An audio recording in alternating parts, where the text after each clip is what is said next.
दोस्तों, हमारे समाज में कुछ रिवाज ऐसे हैं जिन्हें अंधविश्वास की नज़र से देखा जाता है।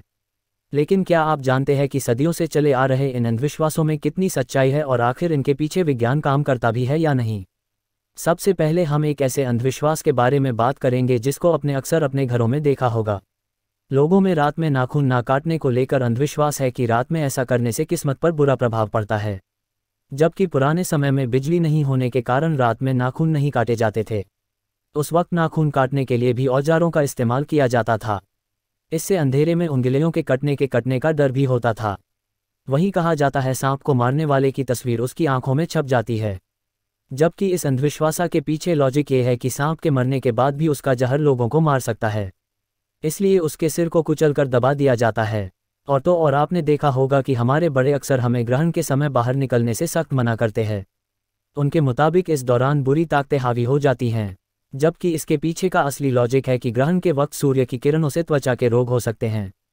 साथ ही नंगी आंखों से उसे देखने से लोग अंधे भी हो सकते हैं। वहीं दोस्तों, आपने देखा होगा कि गर्भवती महिलाओं के घर से बाहर निकलने पर भी की तरह की पाबंदियां लगाई जाती हैं। कहा जाता है कि बुरी आत्मा का साया मां और होने वाले बच्चे पर पड़ सकता है।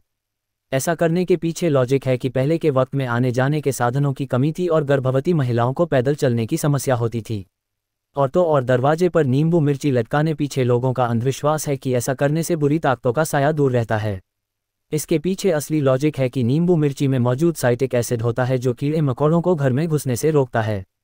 इसके साथ ही आपने अक्सर देखा होगा कि महिलाएं मंगल और गुरुवार को बाल धोने से परहेज करती है, क्योंकि उन्हें लगता है कि इस दिन बाल धोने से बुरे वक्त की शुरुआत होती है। लेकिन आपको बता दें कि पुराने वक्त में लोग अपने घरों में पानी स्टोर करके रखते थे। बाल धोने में पानी ज़्यादा खर्च होता है, तो इन 2 दिन पानी बचाने के लिए बाल नहीं धोए जाते थे। वहीं दोस्तों, शादी की रस्मों के साथ अंधविश्वास भी शुरू हो जाते हैं, जिसका आज के समय पर कोई लेना देना नहीं होता है। उन्हीं अंधविश्वासों में से एक है दोस्तों, माना जाता है कि शादियों में जब तक वह जयमाल की रस्म पूरी न हो जाए तब तक दुल्हन का दूल्हे की नानी दादी या परिवार की कोई भी करीबी विधवा महिला उसके पास तब नहीं जानी चाहिए। और अगर किसी महिला के पति की मौत हो जाए तो उसको नई नवेली दुल्हन के सामने आने से भी मना कर दिया जाता है। हालांकि हमें ये समझ नहीं आता है कि किसी के साथ बैठने से या उसके साथ बात कर लेने से इसका असर दुल्हन की किस्मत पर कैसे पड़ सकता है। ये पूरी तरह से एक अंधविश्वास है जिसे हम आप जैसे लोगों ने ही बड़ा बना दिया है।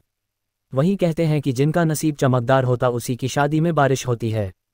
यही एक वजह भी है कि शादी के दिन बरसात होना अच्छा माना जाता है। इसका मतलब यह है कि जिन लोगों की शादी में बारिश होती है उनकी न केवल शादीशुदा जिंदगी खुशियों से भरी रहेगी बल्कि दूल्हा दुल्हन की आपस में पटेगी भी। हालांकि कुछ इलाकों में शादी वाले दिन बारिश का होना शुभ नहीं माना जाता है। ऐसा कहा जाता है कि जो लड़की कढ़ाई में खाना खाती है उसकी शादी में बारिश होती है। यही एक वजह भी है कि अपनी शादी के कुछ दिन पहले बड़ी लड़कियां ऐसा बिल्कुल भी नहीं करती हैं, क्योंकि उन्हें सारी तैयारियां बेकार होने का डर उनके मन में बना रहता है। और एक ऐसा भी अंधविश्वास है जो बहू के गृह प्रवेश से जुड़ा है। यह अंधविश्वास भी सालों से चला आ रहा है।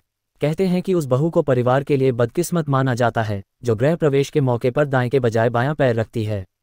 वहीं अक्सर आपने शादियों में सुना होगा कि दुल्हन की मेहंदी जितनी गहरी होगी उसका पति उसे उतना ही प्यार करेगा।